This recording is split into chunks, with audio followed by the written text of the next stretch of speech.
Welcome to our offices, and welcome to this beautiful Tel Aviv winter day. In the Middle East, we call this winter. Those of you who are not familiar, the Heinrich Boell Stiftung is an independent foundation affiliated with the German Green Party. We have 30 offices around the world in Africa, South America, Eastern Europe, Asia, of which we have offices in the Middle East.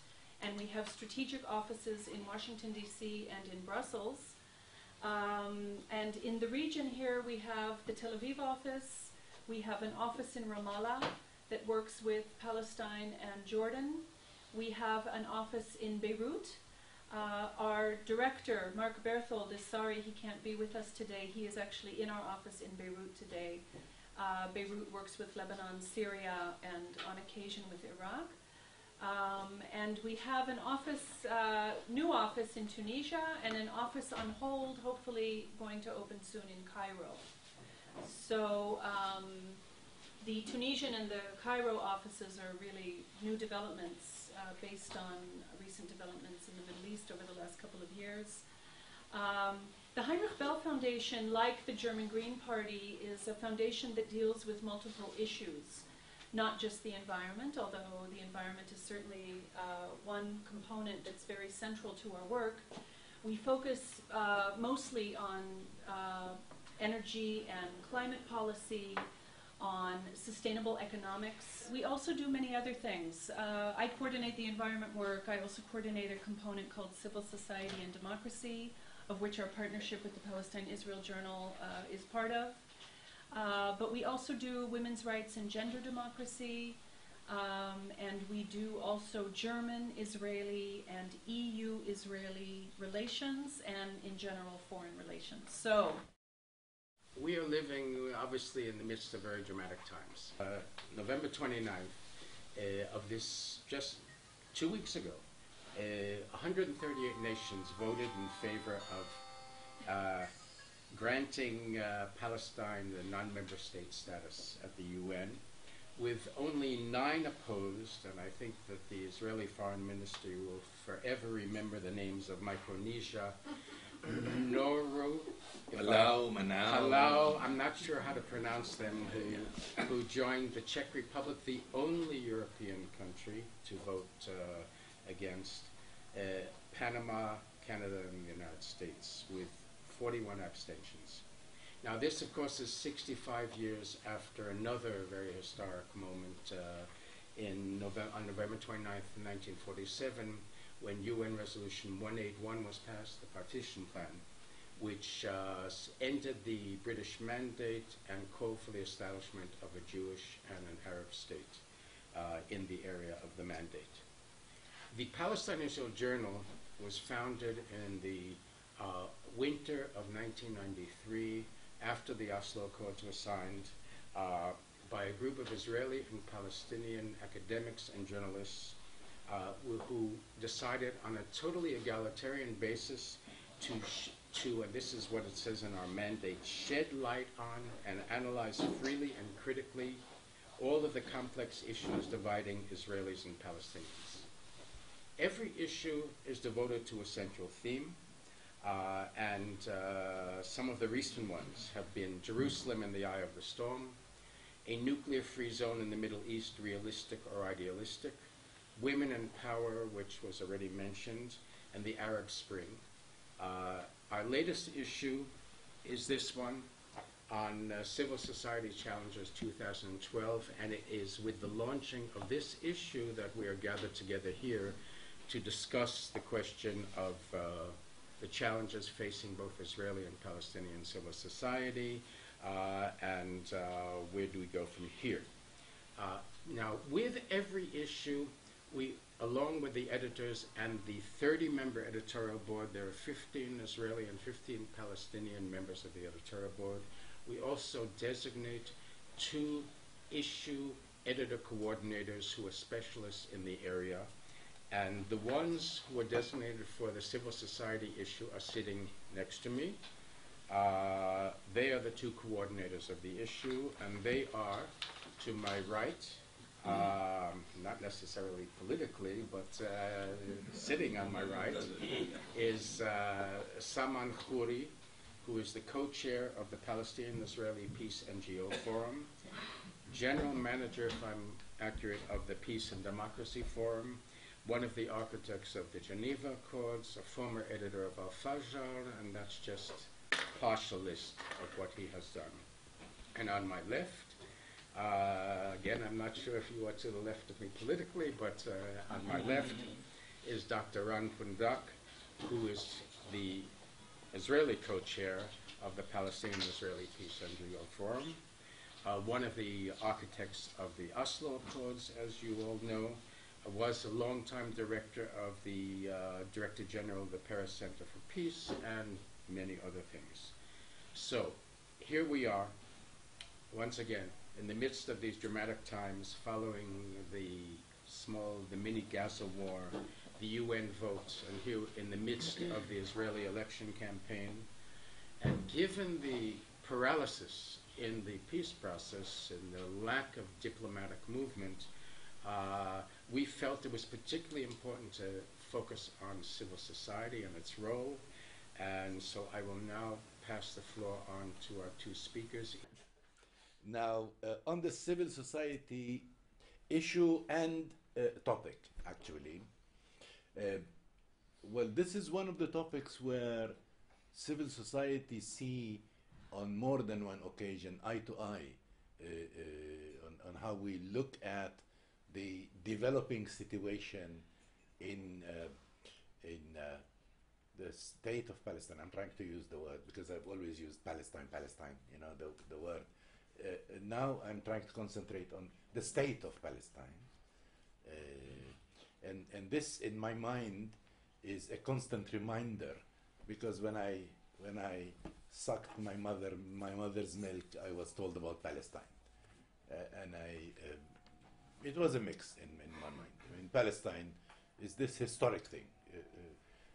Now we have to get used, given the occasion of the 29th of November, 65 years, as they said, after the original partition, that we have to teach ourselves to become familiar with the state of Palestine. And the civil society needs to, on the one hand, address new issues as far as the residents of the state of Palestine, and they need to get accustomed to the big notion that the whole peace process has been going along over the last 20 years, and that is two states living side by side. It took I think the Palestinians in general, but also the people within the state of Palestine, residing in the state of Palestine, quite a while. But yet it is still much easier than those who have never stepped a foot in the historic land. Because for them, they still live a dream, which is historic. For those of us who have resided always in the particular territory that is now designated as that of the state of Palestine, we learned it the hard way, that there are two different situations when you're passing along what we have always called the green line. I mean, sometimes even when I go now within Jerusalem itself, and I'm going with one of my daughters and I say, here was the wall between East and West Jerusalem, and they look at me like I'm crazy. What wall? Well, I mean, where's that wall? What do you mean? And I say, no, I still see it, because I've lived it for whatever, the 19 years between 48 and 67. Anyhow, that challenge for the civil society, the new challenge, is probably matching, if probably not more difficult, than the ones we faced in the past 20 years, but the 20 or more years before that. And I'm trying to say here that in the Palestinian society, the idea of NGOs or civil society is something new, relatively new. Probably as we see around us in the Arab world, many fellow Arabs are discovering the importance of the civil life, civil society, and what they can do. Because we have always been exposed to one reality, which is you're ruled over by somebody. Somebody comes from somewhere. You never knew where that person came from. It also extends back to when the divine used to send us his emissaries and rulers. But in the last 50, 60 years, since the end of the Caliphate era, the Ottoman Caliphate, rulers were being sent by somebody. And only very recently, our fellow Arabs started realizing that they have something to do with that. They better do something in order to change that situation. I never like to praise what we have learned under occupation, but this is something we learned under occupation. The civil society in the territory, in the Palestinian territory, developed under occupation. The role of civil society developed there. And that's why there was a mixed feeling within the civil society. Sometimes they were talking a political role in a way. But definitely within the past 20 years, it has been clarifying more and more towards a specific role of the civil society within the particular society and the structure, the entity structure, is definitely different than that of the political authority. And I want to say two things in the past, between 67 and 87, up to 93 actually, when the Oslo Accords were signed. I personally was mixed up because I was against the occupation, and I was labeled terrorist anyway, but when I resisted, I never believed in arms. And I've always believed in the civil society, in the society, in doing something socially. But it is like you're being forced to go towards politics too. I mean, you can't avoid being political also. The Oslo Accords relieved the civil society of that role, because there was a particular authority, the Palestinian Authority, established on the ground, in sometimes competing even with the roles that people were doing prior to that in the occupied territories. But yet they developed their particular role that, on the one hand, was challenging to the authority, but was challenging to themselves as to what kind of role they can play in order to develop themselves in the political goal towards the state and the independence and the freedom that many people dream of, but also in challenging the governing body,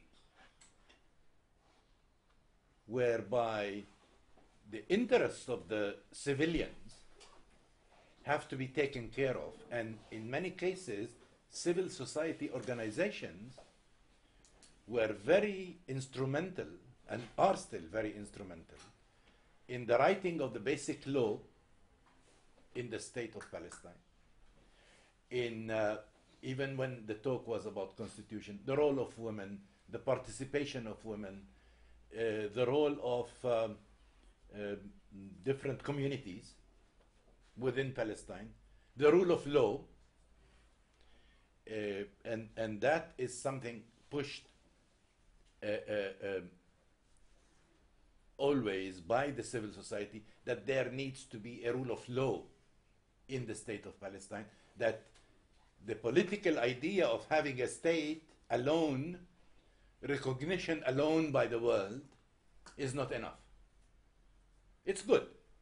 We were very happy when, I remember not being that euphoric for a long, long time when I heard the numbers. 138 countries in the world, pressed, yes, the green button, whatever it is.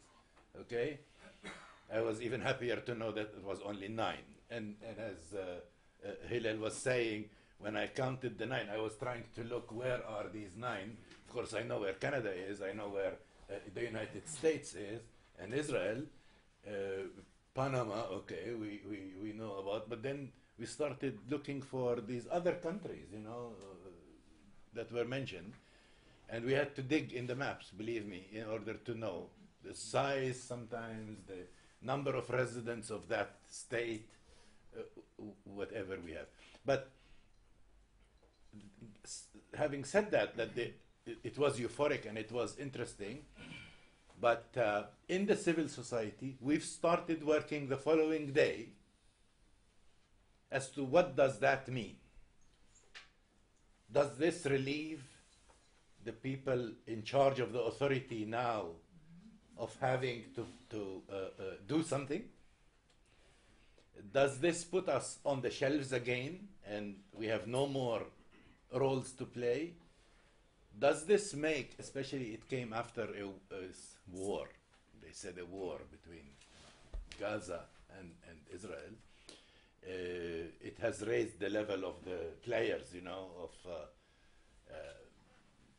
after being satisfied on the civil society in Palestine that the military formations of the factions is dwindling, and then all of a sudden we are reminded by decisions taken again by Netanyahu and Lieberman that no, it will never dwindle, we'll keep boosting it.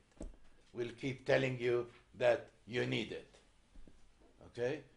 That creates another debate in Palestine itself, of course, because people then start challenging Mr. Mahmoud Abbas, the president, as to what are you doing there on that level.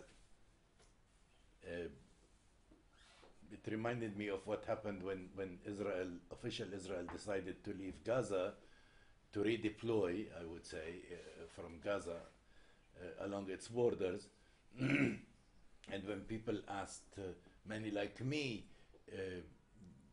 with the parades that we were having in Gaza, all these arms that came out, rockets, semi-rockets, I don't know what, and they said, what do you think? This is what made Israel leave? I said, this is a parade to scare us Palestinians. It has nothing to do with Israel. Official Israel knows what's going on, knows the kind of weapons. In many cases, even they sell it. Of course, we all know the smuggling of weapons, but that's not the point. The point is, every time we, within the civil society, want to play the necessary role that all civilized nations have come to play. And that role meaning the non-violent but yet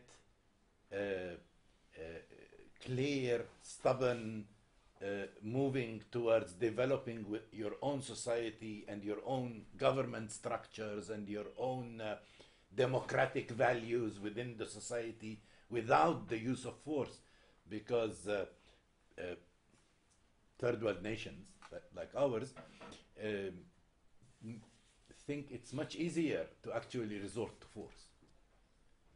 In many cases, they tell me in villages, in our Palestinian villages, if one mother cannot reach her child or he's not listening, she'll just pick up a stone and throw it at him. And I think, of course, this is part of the makeup in some cases, but we want to learn ourselves and we want to teach our society that at this era in history, there are better methods to be used in order to correct things, in order to improve things, in order to raise the level of awareness among people in order to do better things. Now that I think is the new challenge that we have.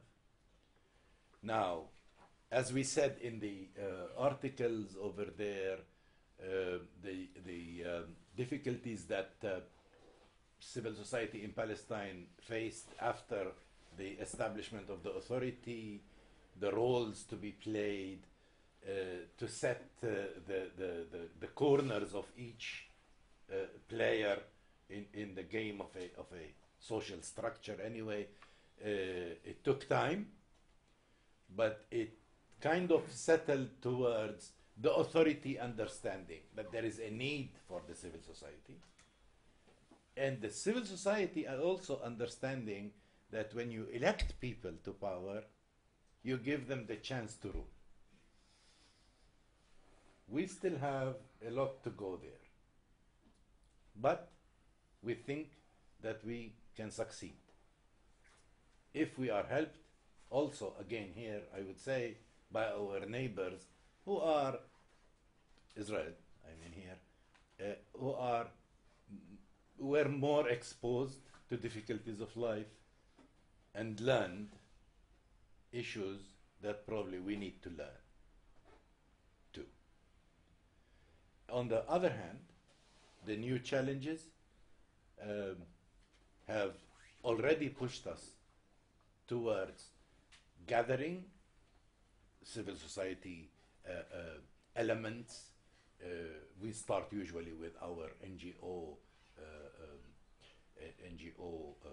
coalition, peace coalition mainly, that's where we worked. On the Palestinian chapter, we're trying to go towards also how to approach the Israeli chapter in this in order to work jointly. But first and foremost, we have started working within the Palestinian chapter in order to indicate and point out what are exactly the new challenges that we need to be working on now before we come to the point where we say it's a little bit late. I'll stop here. I would like to go 20 years backward, and this week, literally this week, 20 years ago, actually the first meeting between the team of Oslo, so to say, which later became the team of Oslo, which took place in London, happened. It was a meeting between Abu Ala and Dr. Yair Hirschfeld, in which actually, in this meeting, the two established the idea of opening what later became a secret channel, the Oslo secret channel.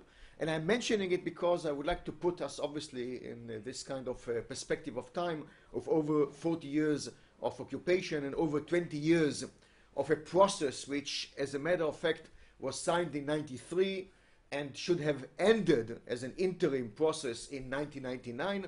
And we are still stuck at this long interim situation in which the occupation continues. The Palestinians are stuck in a situation in which, yes, they can call themselves a state, but still they are occupied and are under the occupation.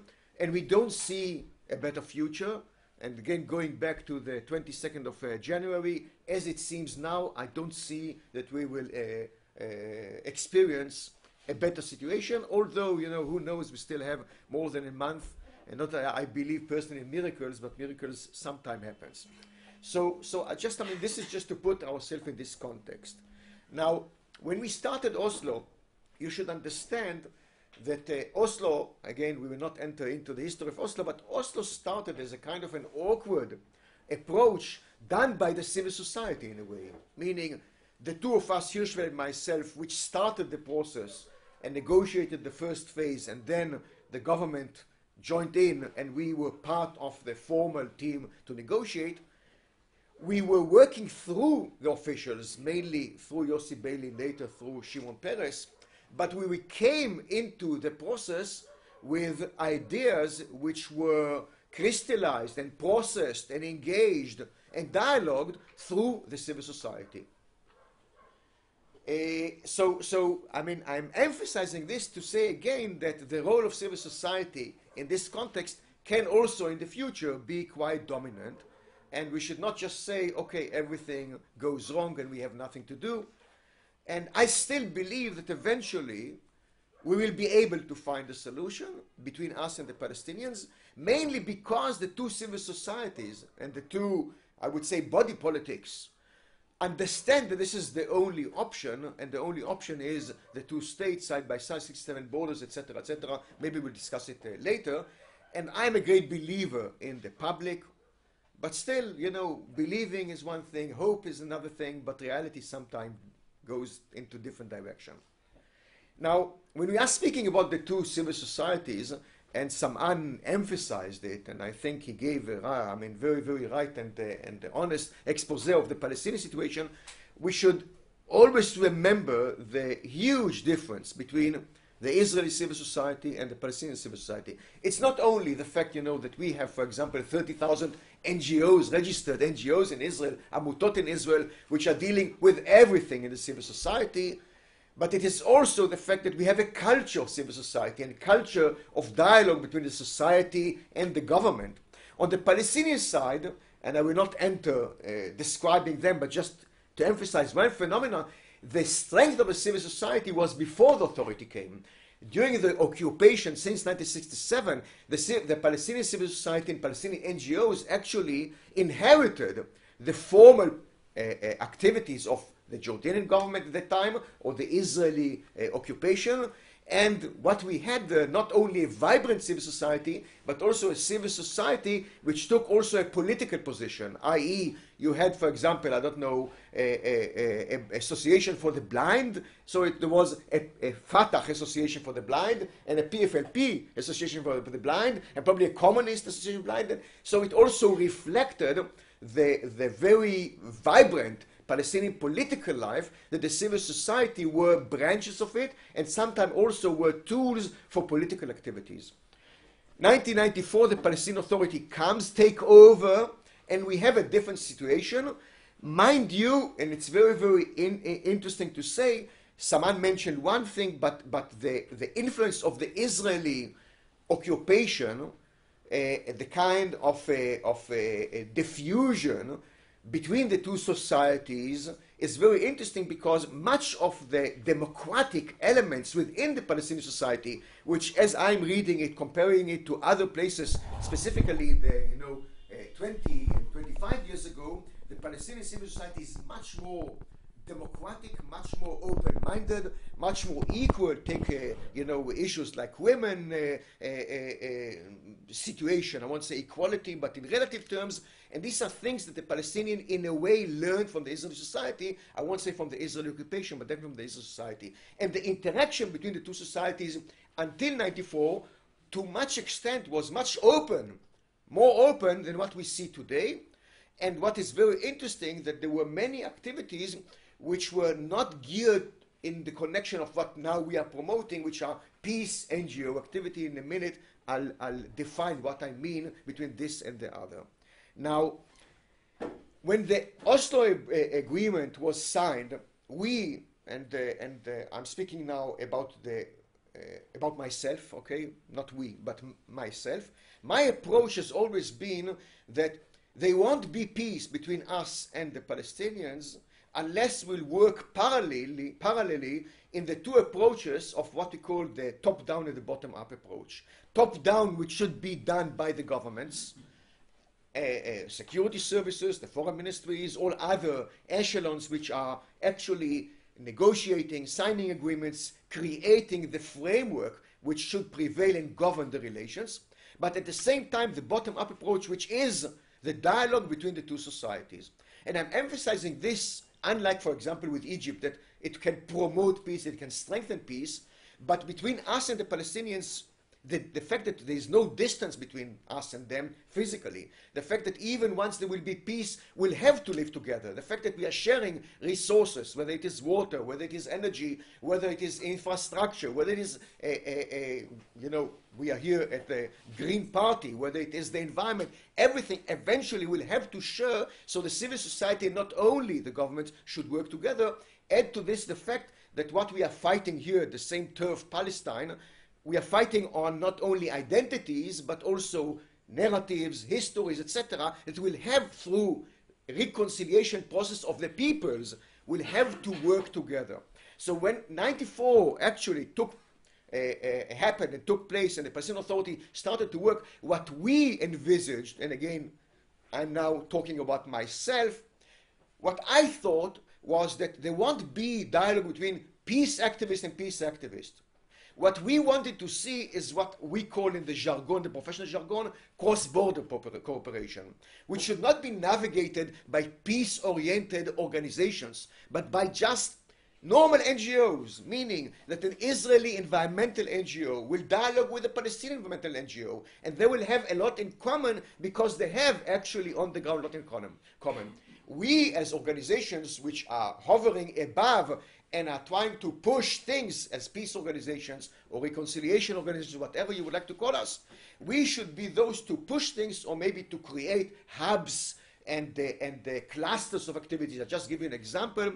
From a very, very early stage, already I think it was 94, 95, we started to create good relations with the Palestinian Red Crescent Society, which is like the Red Cross, like it's bigger than our Magen David Adom, because as part of the Palestinian situation pre-Oslo, the PRCS was a tool of Fatah to do a lot of activities in the environmental as such. They had youth organizations. They had obviously all the issues, not only of ambulances, but also hospitals, but they had also social issues and rehabilitation centers and art activities, etc. And what we tried to do is to bring the PRCS as a kind of, again, coalition of NGOs to work with identical NGOs on the Israeli side on many, many issues, again, in order to create normal relations between two civil societies. But this obviously did not take place because, as we all know what happened, things started to deteriorate, etc. And then what we saw, we found that actually the forces which are promoting these kind of activities of cross-border and civil society should be mainly, not only, but mainly organizations which are devoted to promote it, can be devoted to promote it through environmental issues like Friends of the Earth, or could do it, I don't know, through Chefs for Peace, doesn't matter, or bigger organizations like Peres Center, which has a wide plethora of activities, or IPCRI, or many other, whether they are unilateral Israeli versus Palestinians, or joint, like, we have around 12 organizations which are joint organizations, Israelis and Palestinians. And the idea then became that these organizations will push, actually, activities on all fields of activities between us and the Palestinians. And for this reason, what happened was that at a certain time, and I will not enter into a wide description of the history of our joint activities of this coalition that we call it the Palestinian-Israeli Peace NGO Forum, but we came to the conclusion that we should structure the cooperation on each side, meaning to have an Israeli chapter of the peace NGOs, i.e. to have as many or all NGOs which are promoting peace on all levels, whether these are, as I say, peace NGOs or NGOs which are dealing with issues connected to cross-border peace, as well as on the Palestinian side, in order to strengthen us, because we started to feel under threat and under attacks. And at the same time also to create this kind of an umbrella of both sides. And just Elisheva, to correct your introduction on this issue, today we are approximately 90 organizations on both sides which are promoting dialogue and cooperation activities on the ground, meaning that all 90 organizations are engaged, either were or are or will, but the ideology is engaging them with this kind of cross-border cooperation. if you see some of them not very much functioning today, it's mainly because of lack of finance and not because of lack of either enthusiasm or partnerships or good projects which can be created on the ground. So what I would like to emphasize is that in spite of the difficulties, what we have today on both sides are many organizations which are promoting activities, are doing activities, and again, the forum, if you would like, we can discuss it later, but the forum is relatively a very, very active tool for both sides, strengthening each community and the joint one. But again, what we should remember is that things are developing parallel to us. As I say, the top-down, which we hoped in Oslo, will promote peace, will promote stability, will promote cooperation. The top-down situation currently is just deteriorating the situation, and specifically since the last 4 years of the current government. At the period of Ehud Olmert, we had relatively a short period within this 3 years of Olmert of hope, specifically in 2008, but this also went down the drain, as we all remember. And today we are stuck in a very, very terrible situation. From our point of view, as Israeli civil society, the terrible situation is manifold, but two I would like to emphasize. One is that we are not moving towards a final status agreement with the Palestinians, which casts a shadow on the whole existence of the State of Israel, from my point of view. Again, I will not enter because we are very short in time, but from my point of view, the pillar, the main pillar, or the cornerstone for the existence of Israel, and for being able to deal with all the issues that we need to deal internally, whether it is the secular religious or the Israeli Jews versus Arab in Israel, etc., etc. Everything depends on our ability to find a solution to this sticking problem, which always will create problem if we will not solve it, and this is our relations with the Palestinians. So I say, from the point of view of not the fact that they are being occupied, which is bad enough, but for the fact that we should rescue ourselves from the situation, we must find a solution, which will be eventually two-state solution, in order to create, hopefully, not only peace, but also ability for us to build our state in a normal situation. So this is one problem which we can elaborate, because I really think that the government and its policies on this issue is threatening our existence, not only because of this. I mean, there's the second and third circle. It's our relations with the Arab countries. It is our relations with the international world. I mean, we are all quite knowledgeable about it. And the second thing is the fact that gradually there is a process which one can define it as a slow process towards fascism within the Israeli society. And we see, again, us as civil society, in the last few years, we are actually being attacked, and we are under threat by forces of the right wing in Israel, which are only becoming stronger and stronger.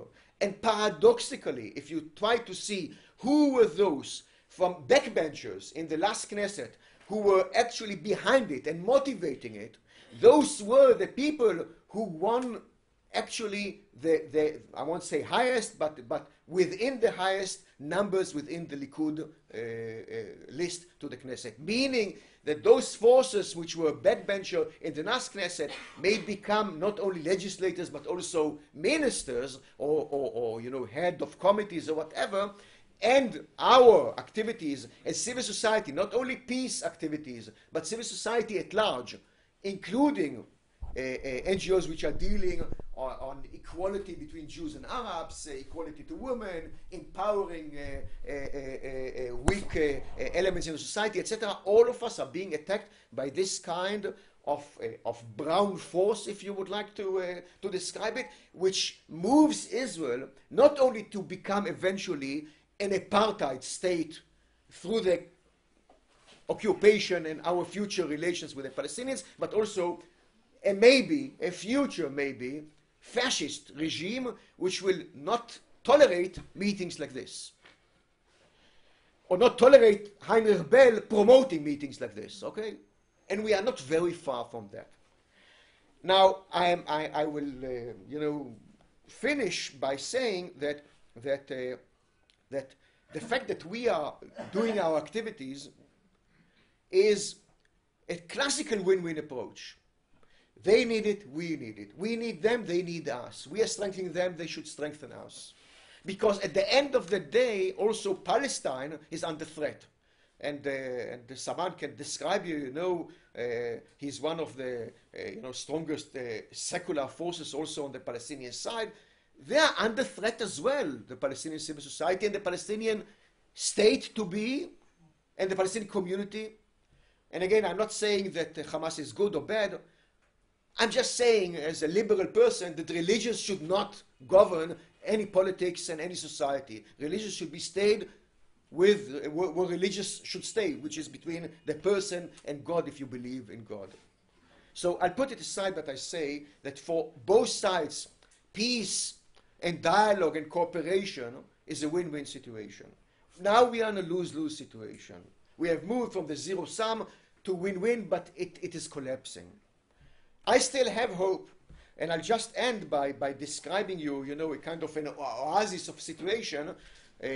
Saman and myself were behind organizing our yearly event of the Peace NGO Forum, which in the last 2 years is taking place in Jericho, and we planned it for months and months, and eventually we were able to bring around 250, most of them Israelis and Palestinians, and obviously representatives of the international community, ambassadors, etc. And we gathered in Jericho something like 3 or 4 weeks ago, whenever it was. 14th of November. The meeting should have started at 5 o'clock.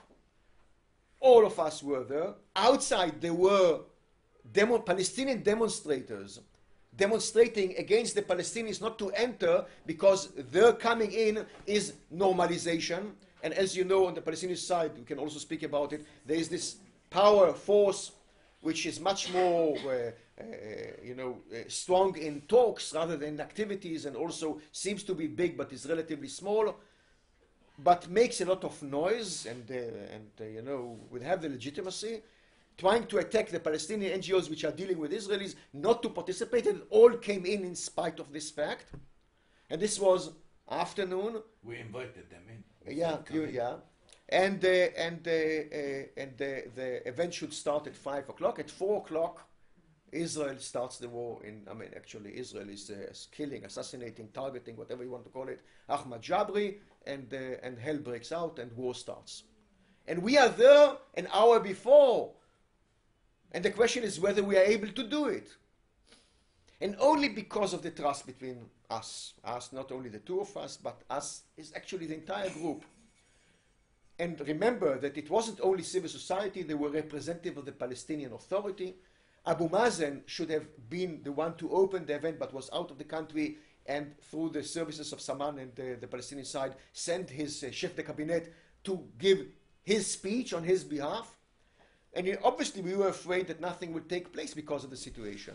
But because of what we represent, and because of what we are arguing, and because of what we are advocating, and because of the title of the event, which was Threats to the Palestinian State, or No More Time to Waste, Palestine State, we were able to not only to start it, but to continue it the following day, and have a very, very, very successful event.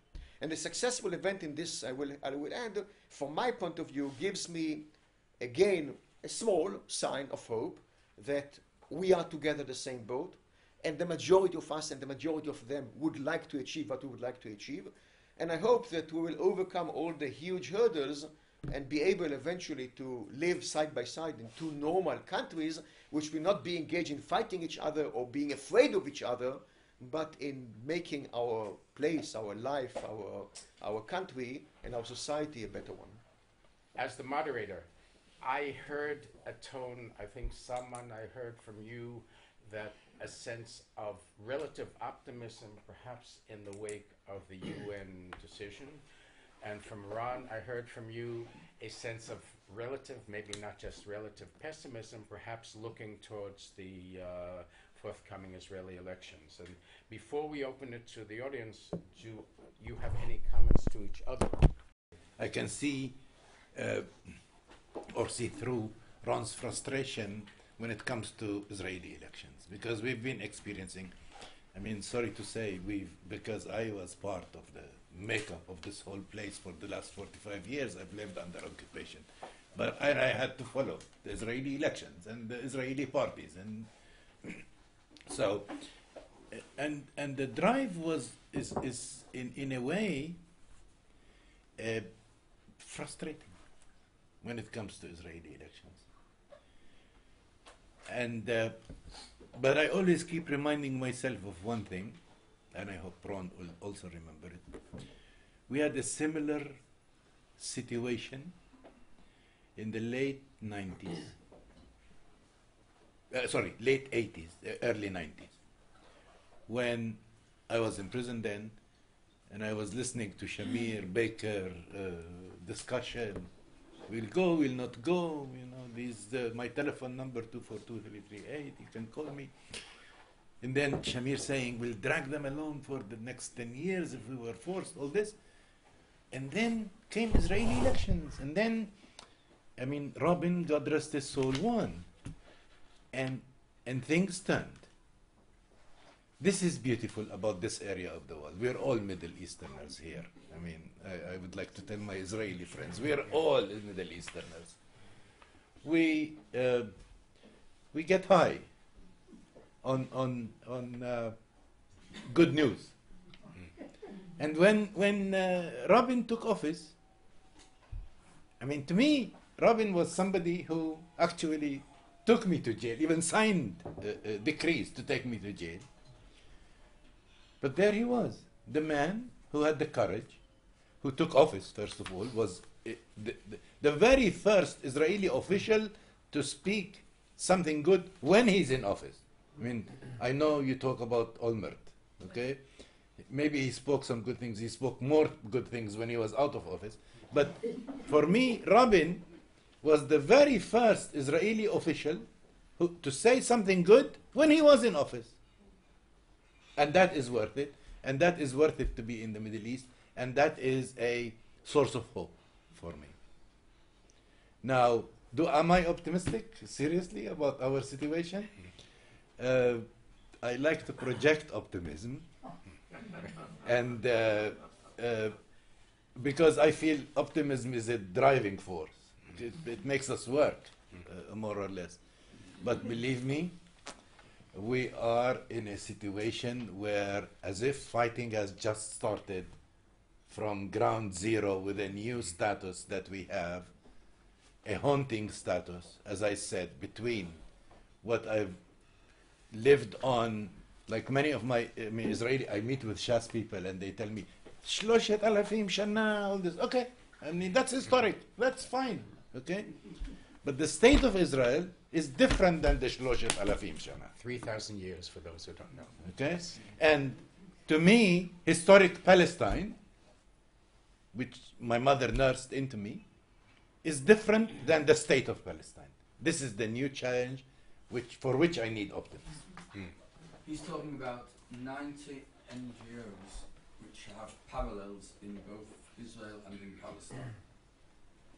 Perhaps this is one of the problems when we're talking about the civil society, that there are so many working towards the same thing, instead of having just 10 or something like that.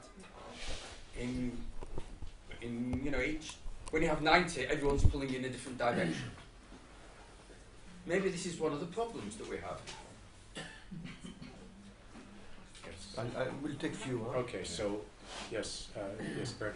Classically, civil society spoke to the question of people of property who were creating businesses and who had a kind of common interest in maintaining a social contract with government because they were trying to protect their property, their family wealth, and so on. Now, I'm raising this because I think we're not talking about one aspect, which was classically considered the most important part of civil society. We're not talking about the business community and the glue that creates or doesn't create. Could you address the question of how much we can count on the professional, entrepreneurial, corporate class inside of Palestine to maintain that glue as the Palestine Authority becomes increasingly embattled?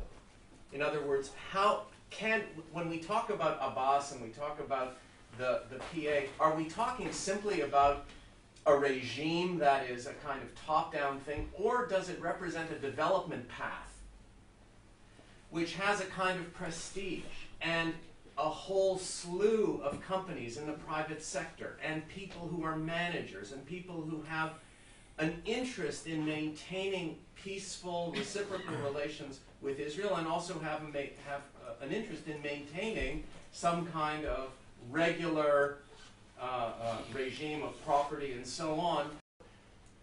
What about that other part of Palestine that we're not looking at? One more question for this round. Yes, please. The first one is, it seems to me that the main tension going forward for the state of Palestine is between sort of proving that it has the functioning capacity to be a quote-unquote real state, so meaning perhaps joining international treaties and conventions and benefiting then from those mechanisms of enforcement. But then on the flip side, it is an occupied state, and dealing with the lack of ability to perhaps enforce or uphold those standards within its own territory. How do you suggest navigating that tension, and what is civil society's role maybe in demanding that solution? The second question is a little bit shorter, and that is, what is the role of the state of Palestine in representing and or protecting the rights of the Palestinian minority inside Israel? Okay, please, Ron. First of all, regarding the numbers, the 90 are approximately 60 Israelis and 30 Palestinians. It's a small number, because one should remember that some organizations are very, very small and are niche organizations. For example, it could be, an art organization in Hebron which has some activities with an Israeli art organization. So it's, they're doing a project, so they're part of the coalition. It's not that, suddenly we have another competitor with Peace Now, okay? And when there's an educational organization in Deheisha, refugee camp, which has a project with some educational. So many of the organizations are not necessarily, peace organizations which are fighting on the same either turf or sums of money. So speaking about, 60 or 30, I mean, these are really small numbers, and I would have liked to see much more, because I, for example, would like to see many regional organizations which will join, which will do maybe similar things, but on a regional basis. Maybe agricultural, northern Israelis like Jenin and Gilboa, but maybe to see it also between us and Gaza, Khan Yunis and the kibbutzim, and each one can be combined or motivated or work through an NGO. So numbers in this sense means nothing. The question is, what is the output? And my pity is that the output is not big enough, and the resources, mainly the financial resources, are becoming smaller and smaller, because there's donor fatigue, because there's, in Israel, people don't believe, the statistics in Israel, 80% says that there should be peace with the Palestinians based on two states, and 80% are saying there will never be peace between the Palestinians based on two states. So I mean, the whole atmosphere is not conducive in order to actually implement these activities. Bernie, I'm very much in favor, as you know. I mean, we know each other for more than a week, and I'm very, very, very much in favor of integrating the business community in promoting all what we have discussed, and I think that the business community can do it and will do it. Having said this, the business community, in a way, because it is non-political and it runs after the buck, which is good, because by this it also assists them to do things. It depends on two things: on the economic situation, And when I say economic situation, it's also all the hurdles, the non-tariff problems on the border, and the environment, the atmosphere between the two sides. And even if there are good times, the relations could be bad because the situation is problematic. And also the political one, meaning that if the political situation is bad, the business community will not act as they will act in a better situation. For example, at the first years of Oslo, both sides, and specifically the Israeli side, were all over. I mean, they were too much, if you remember. They went with Shimon Peres to every Davos meeting or any Morocco meeting, which was a bit overwhelming, and it was a bit threatening to the Palestinians or the Arabs. But also on the ground, we saw many activities.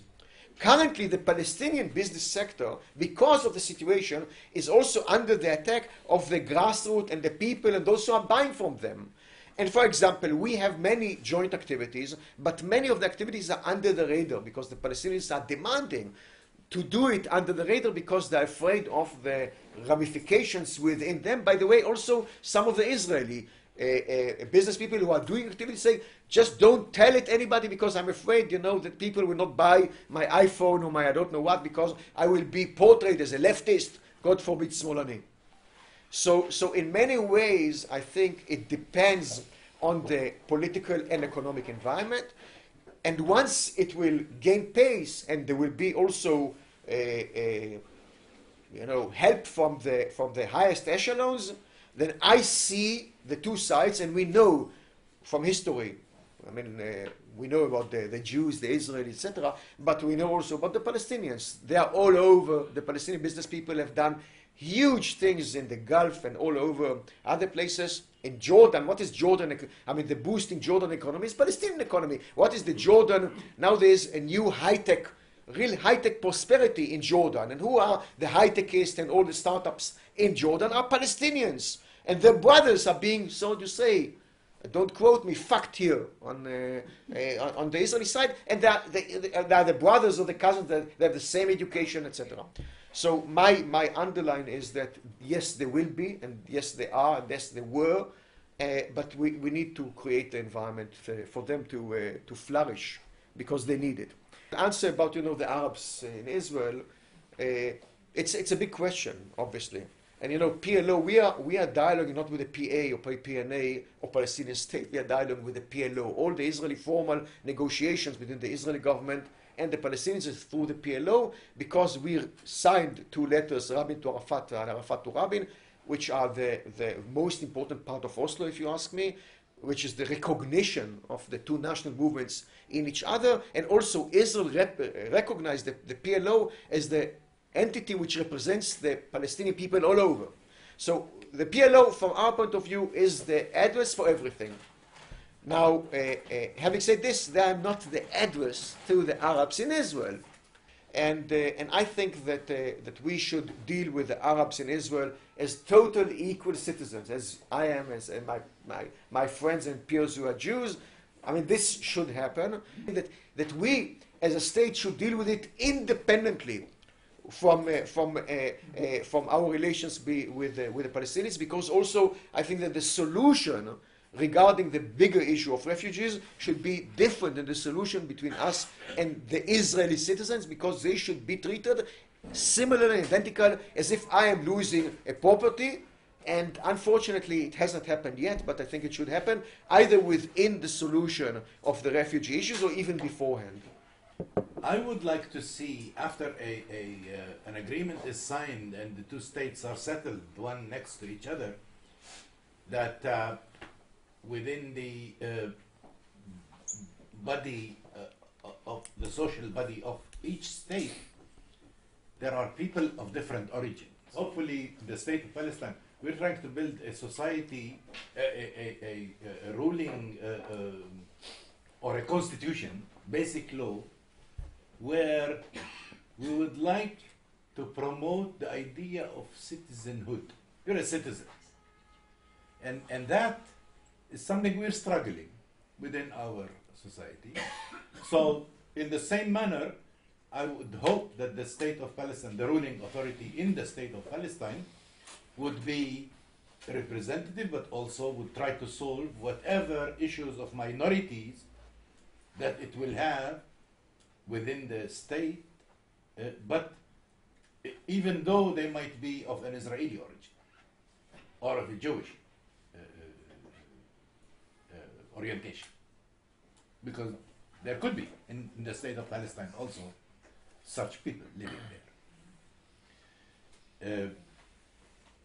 Today it is very difficult, and today, because Ron's actually mentioned it, the PLO is the body representing all Palestinians.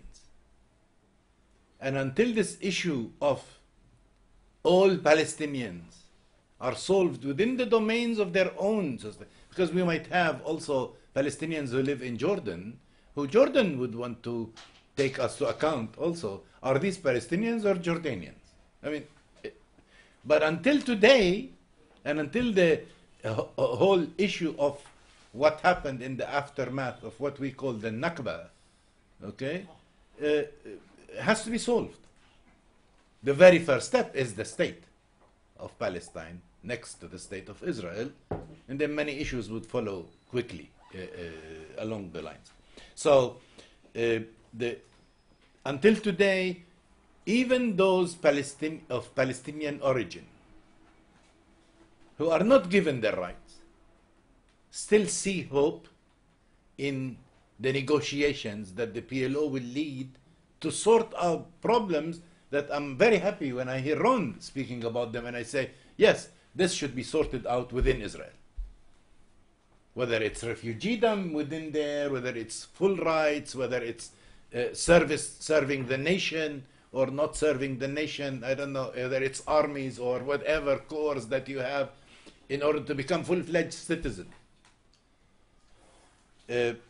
On the issue of the state and under occupation, it's still a dilemma. People talk about issues. They're in a hurry to join in, I don't know, all these international organizations, but also to sign all the international treaties. This is an interest that we Palestinians have or see as important for the initial structures to sign the international treaties, because we want the authority to abide by these international treaties within the state of Palestine, first and foremost. We don't want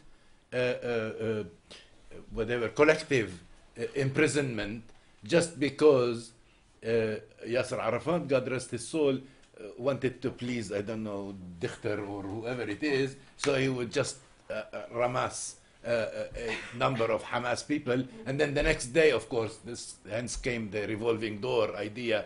The next day, because he knew he did something wrong, he would let them out.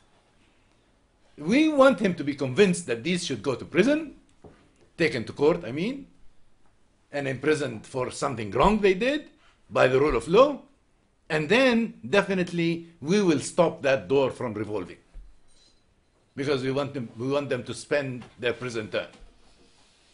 So international treaties, we are hurrying actually for the state of Palestine, the governing authority within the state of Palestine, and today it's still the Palestinian Authority, to sign the treaties as much as possible. Now, to join other bodies, we believe that ending the occupation, real freedom, real independence, is a very starting step before we move on to joining these other international bodies that might cost us, on the one hand, that we might not be able to match up with, that we would look more stupid than actually very representative in those. Now, at the UNESCO level, they joined because there are issues to be taken, like areas of contention, especially in Jerusalem. Okay, we are very much aware how important Jerusalem is to stay as is, but to be as diverse as possible, pluralistic as possible. And this is how I look at it as a Jerusalemite. I don't want a domination, neither Jewish, nor Christian, nor Muslim, because I'm atheist. Not only because I'm atheist, but I want a role for atheists there too. And Jerusalem is as important for atheists as it is for monotheistic religious people. So, I mean, here again, they are trying to navigate their way through, but unfortunately, you know, the current Israeli government is not giving them time to breathe. Like the following day, although Mahmoud Abbas have said very clearly, I'm not joining these places, I'm not going to The Hague, I'm not going to this, to that. And then all of a sudden, Netanyahu just throws in his face a new issue that for the last couple of days he's been saying, if they continue with this, we have to go to resort to some areas. He's not even trying to say it, but he's trying to, and very, very slowly, the civil society is going to creep on him. They say, listen, you've said, I will do. What are you going to do? Show us, what are you going to do? And at the same time, Israel is throwing a new, official Israel, I mean, is trying to throw a new case in his face every day. Yet, they're happy about Mash'al celebrating in Gaza. We're happy too that Mash'al is in Gaza. I hope he stays there. Anyway. What about business? The business community. Oh, by the way, this is most certainly this idea of civil society being the business community. In Jerusalem, in East Jerusalem, we feel it very well because they are trying to shape themselves up. Because what they are up against is a very strong, low-formed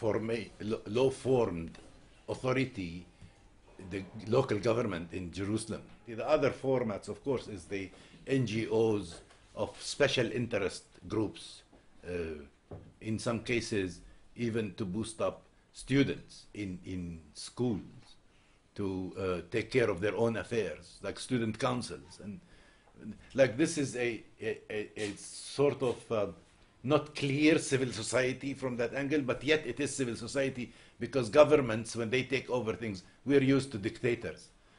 And when they take over things, they're monsters. They're like, they can swallow anything coming their way. So it's like a protection issue where the NGOs play to protect the interest of those involved together with it, be it a club, a social club, or a business community, or a special interest group. This is where we feel the civil society is functioning. And we usually call it NGOs, as Ron, I heard you say, amutot, because they are actually registered, officially accepted as amuta.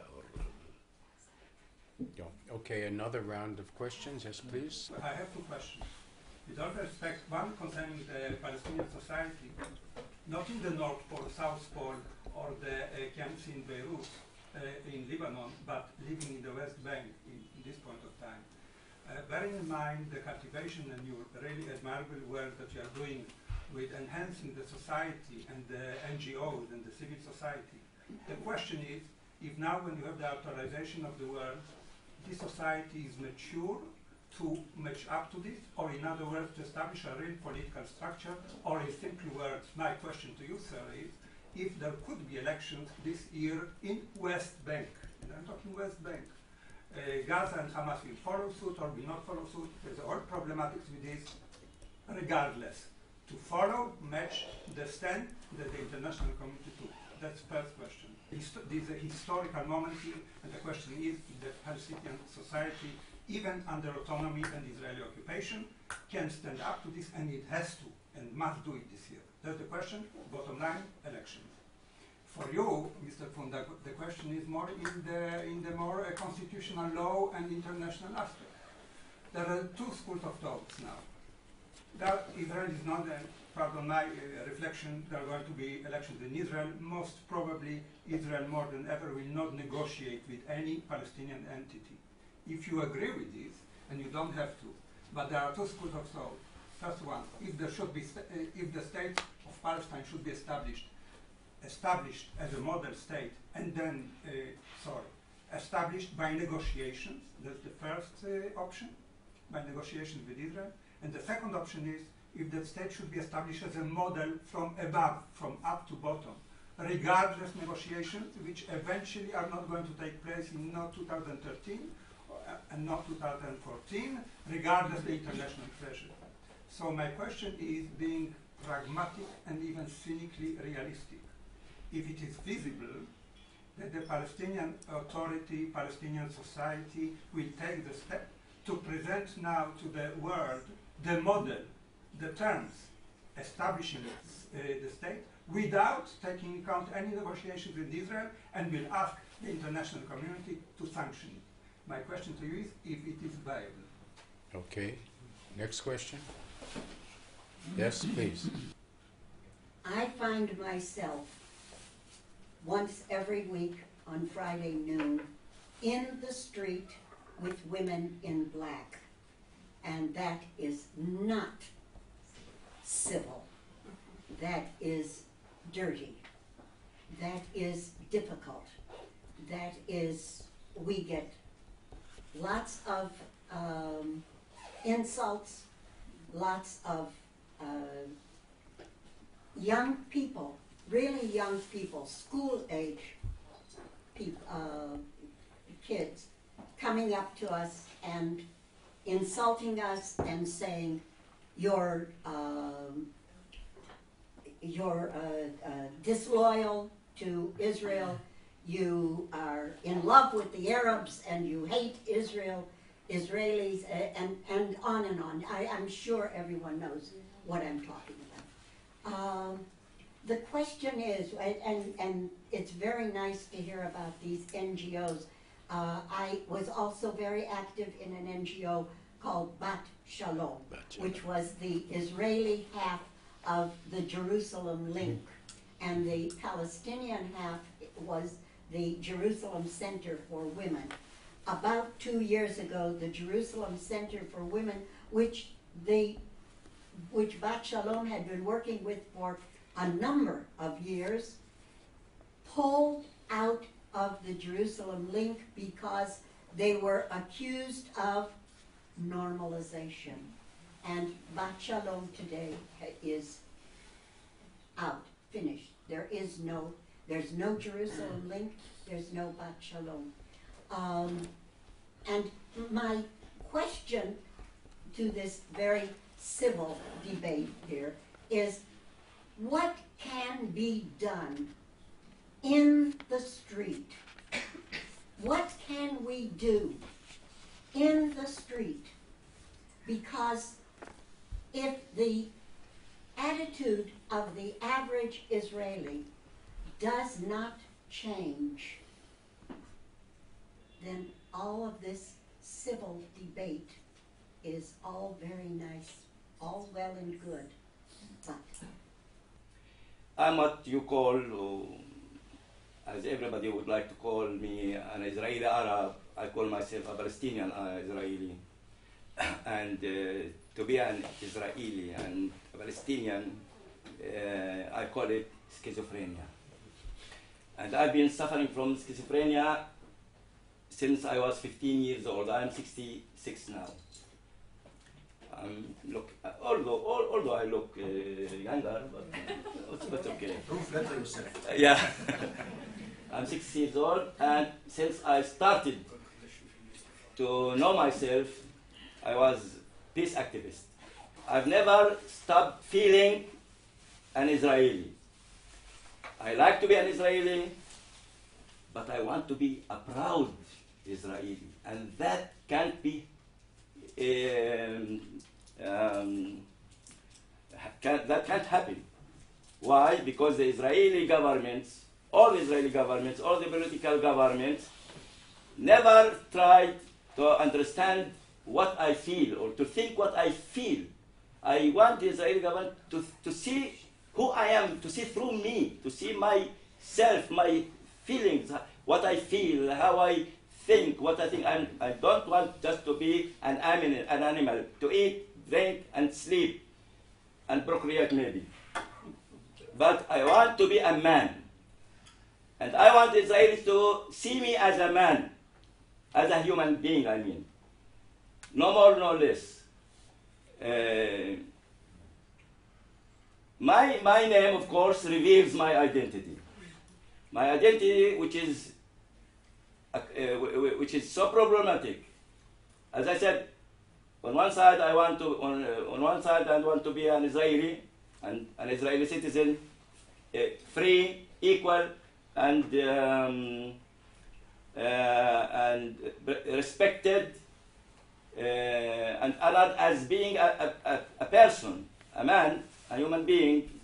And on the other side, I am a Palestinian and part of the Palestinian people.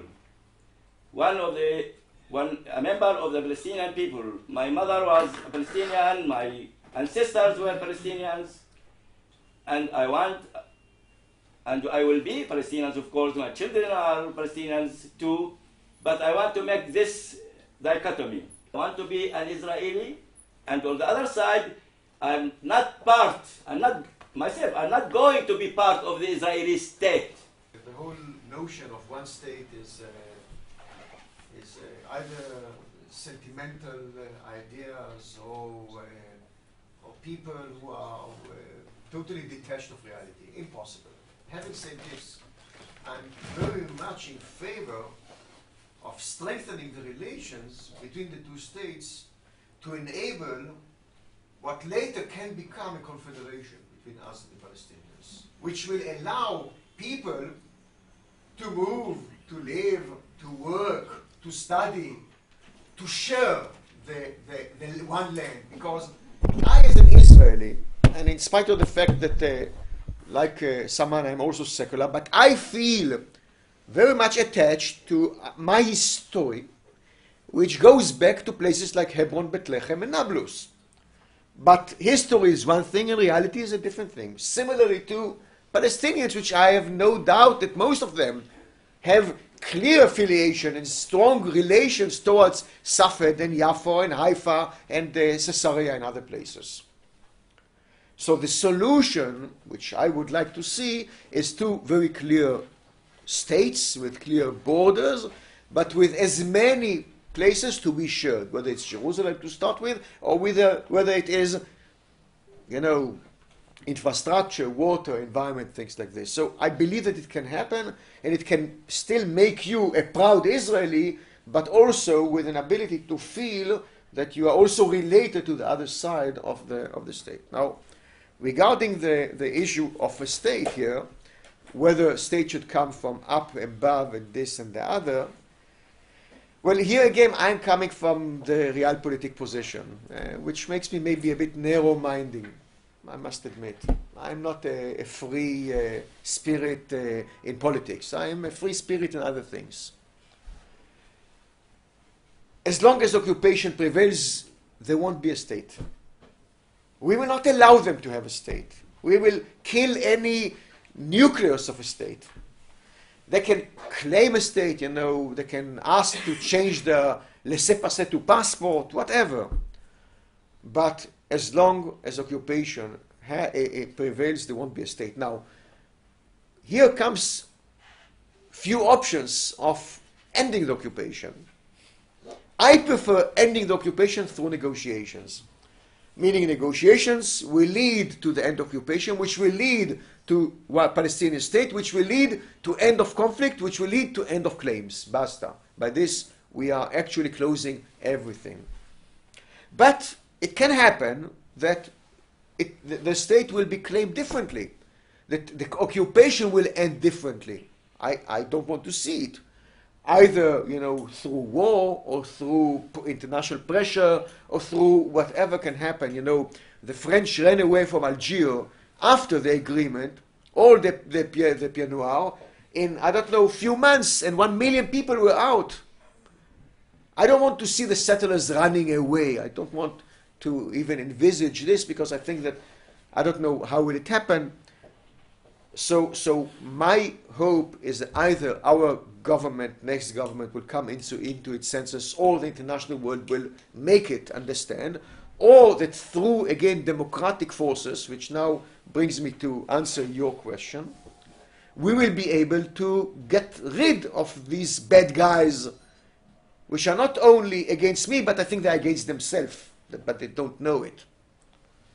Now, it's a big question, what can we do? And you know, if it's like the old $64,000, once it was something, but I don't know, $64 million, what can we do? We don't know what can we do, and what we want to be done cannot happen. You know, we would like the 500,000 people going to demonstrate in Tel Aviv, not only on issues of social and economic issues, but also on issues which I believe are part and parcel of this. I mean, you can't talk about a budget if you don't speak about the security and defense budget, etc. This is the main expenditure of the Israeli budget, etc., etc. So we should do the utmost. Yes, you should continue to go, and even if they spit at you, you know that what you are doing is a good thing, to stand and say, we are standing there Friday by Friday, and we protest against occupation. By the way, we are a bit successful, because when we entered Oslo in 1993, on the end of 92, as I say, December 92, beginning of 93, the overwhelming Israeli majority, by the way also Palestinian, did not accept the idea of two states, did not accept the idea of dialogue with the PLO, did not accept the idea of partition of Jerusalem, did not accept the 100% deal. And now, it is common knowledge that if there will be a solution, this is the only solution.